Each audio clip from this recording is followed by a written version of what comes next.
Dalam nama Bapa dan Putra dan Roh Kudus, amin. Allah yang penuh kasih, Engkau mencintai kami setotal-totalnya, seluruhnya, sehabis-habisnya, dan berusaha semaksimal mungkin untuk menarik orang-orang, setiap orang kepadamu sendiri, untuk diselamatkan. Sampai sekarang hingga saat ini Engkau mencari kami, Engkau mengangkat kami, Engkau memulihkan hidup kami. Berdosa sehancur-hancurnya manusia, Engkau ingin menunjukkan kasih-Mu yang luar biasa. Panggillah kami, angkatlah kami, doronglah kami untuk mencintai Engkau saja. Demi Kristus Tuhan dan pengantara kami. Amin. Saudaraku yang terkasih dalam Kristus, pada tanggal 21 Agustus 2020 hari Jumat ini, kita diingatkan sekali lagi oleh Yesus akan makna hidup kita yang paling dalam, esensi hidup kita yang paling dalam. Semakin lama kita semakin mendalam, semakin hanya mencari yang paling esensial, yang paling mutlak, yang paling mendasar, yang paling dalam diri kita. Kita tidak lagi terpaku pada hal-hal dangkal, hal-hal yang sepele, hal yang kecil. Tapi apa yang paling mendasar dalam diri kita, yang paling mengakar, yang paling menjanjikan, yang paling yang dihayati di surga itu seperti apa? Karena itu Yesus hari ini meminta kepada kita untuk mencintai Allah dengan sepenuh hati dan mencintai sesama dengan seperti kita mencintai diri kita sendiri. Inilah akar, inilah esensi hidup manusia. Mengapa saya sebut esensi? Karena kita itu gambar dan secitra dengan Allah. Kalau kita gambar dan secitra dengan Allah, padahal Allah adalah kasih, maka saya dan kita semua ikut serta di dalam kasih Allah itu. Kita menjadi bagian dan memiliki tanggung jawab untuk mengasihi Allah dan mengasihi sesama manusia. Itu bukan kewajiban, itu bukan keharusan, itu bukan kepaksaan, sesuatu yang seolah-olah saya harus mencintai seseorang, tidak, tetapi sesuatu yang esensi, yang ada built-in dalam diriku, yang within dalam diriku, yang tubuhku, ragaku, pikiranku, seluruhnya, perasaanku ada karena cinta. Ya.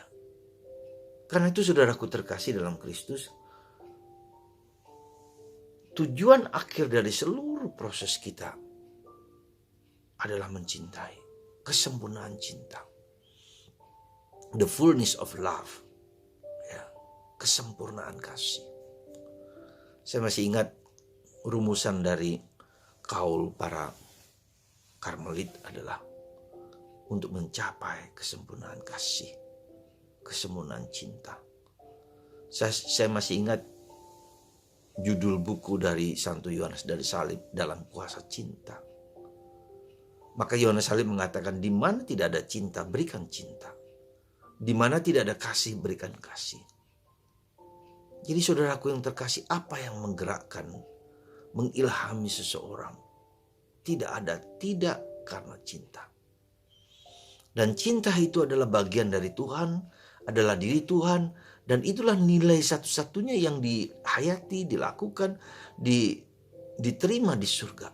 Mengasihi. Siapapun, apapun, para malaikat di surga, para kudus di surga, Allah Bapa, Allah Putra dan Roh Kudus, cinta. Maka saudaraku yang terkasih dalam Kristus, karena cinta merupakan esensi, hakikat keberadaanku sebagai manusia, maka itulah yang mendorongku untuk mencintai. Mencintai siapa saja. Cinta itu tidak pernah diskriminatif. Apakah dia agama A, agama B, agama C, kaya atau miskin, bodoh atau tidak. Cinta universal, cinta katolikos. Tak peduli siapapun, musuh kita bahkan sekalipun. Bahkan lebih jauh pun siapa orang yang menderita, orang yang membenci kita, orang yang tidak menyukai kita, apapun. Bahkan kita mempunyai dorongan untuk mencintai orang yang sudah meninggal. Maka dalam gereja ada tradisi mencintai intensi misa untuk orang-orang yang sudah meninggal. Untuk bahkan kalau boleh pun dalam tanda petik, orang dalam neraka pun kalau kita doakan dengan penuh sungguh-sungguh lalu keluar dari neraka merupakan suatu sukacita kegembiraan yang luar biasa. Maka Yesus mengatakan seandainya 100, satu domba yang hilang sekalipun, carilah. Carilah. Siapa sekarang domba yang hilang dalam hidup kita? Mungkin kita sendiri. Mungkin sekali lagi kita sendiri yang kurang mencintai, yang jauh dari cinta. Tapi lepas daripada itu siapa saja, teman-teman kita, siapapun. Maka kerasulan kita adalah kerasulan mencintai. Kerasulan mengasihi, kerasulan di mana tidak ada kasih, di mana orang itu jauh dari Yesus, di mana orang itu nggak peduli dengan Yesus. Kita berdoa untuk orang-orang yang tidak percaya pada Allah. Orang ateis, orang yang komunis dalam tanda petik, orang yang gak peduli dengan Tuhan, atau orang yang tidak percaya pada Yesus. Ya, siapa saja. Tidak percaya pada Yesus sebagai Allah, sebagai anak Allah, sebagai utusan Allah ke dunia. Kita juga berdoa untuk bayi-bayi yang diaborsi. Kita berdoa supaya karya-karya kerasulan kita dimanapun berhasil dengan baik. Bisa masuk dalam hati dan pikiran semua orang. Mengasihi, dan mengasihi. Maka para saudaraku terkasih, hari ini Yesus mengajak kita untuk seperti itu. Untuk memasuki hati Allah. Hati Allah hanya ada mencintai. Maka ketika cinta itu mengalir, dia memberikan yang terindah, yang terbaik yang dia berikan kepada kita, Yesus. Berkorban untuk kita. Seperti kita itu sebetulnya diperangkap oleh dosa, tapi kita diselamatkan supaya kita jangan masuk ke dalam api penyucian, masuk dalam kejahatan, dalam kehancuran. Ditarik dan dia berkorban dan dia mengorbankan diri supaya kita selamat. Seperti itu loh. Saudara, Anda dan saya, kita semua telah diselamatkan, telah ditebus oleh Yesus dengan darah sucinya, dengan hidupnya, dengan seluruh dirinya. Ya. Dia berkorban untukku, untuk saya, untuk semua Anda.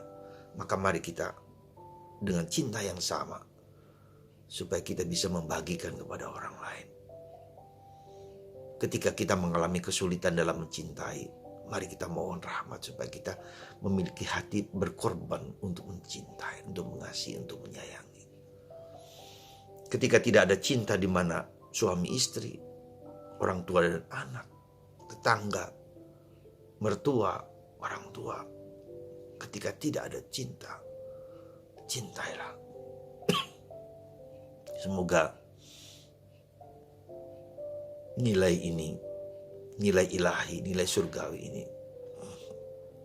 meresap dalam hati Anda. Bukan dengan kata-kata, bukan dengan omongan, tetapi dengan tindakan, dengan perbuatan. Dan ketika kita terluka karena cinta, berikan cinta yang terbaik. Kita mulai dengan mindset kita, dengan cara pikir kita. Kita mencintai siapapun, terutama orang yang sulit. Dan kita mau berkorban untuk itu bagi orang lain. Hari ini Santo Pius ke-10 kita rayakan. Dia memberikan kepada kita kesadaran bahwa Ekaristi juga untuk anak-anak yang sejak awal diberikan cinta Yesus kepada mereka, supaya mereka juga mencintai Kristus dan mencintai sesama. Semoga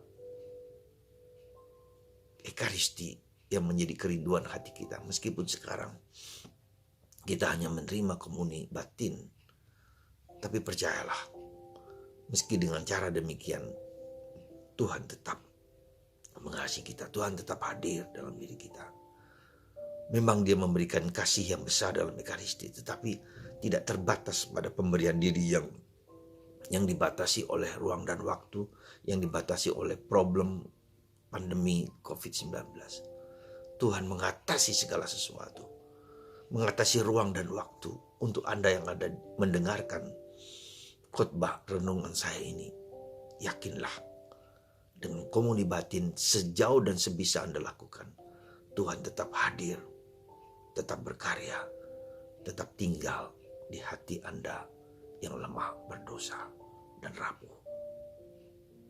Semoga Tuhan memberkati Anda semua yang mendengarkan ini. Mari kita mencintai, menyelamatkan semua orang di dunia ini, tapi juga di dunia yang lain. Maka saya menawarkan kepada Anda sebuah doa Rosario Maria Fatima. Doa untuk pertobatan orang-orang yang tidak mengenal Yesus. Doa untuk orang yang membenci Allah. Doa untuk mereka yang dikorbankan aborsi. Dan doa supaya karya Karmel ke Cina dapat berbuah dengan baik.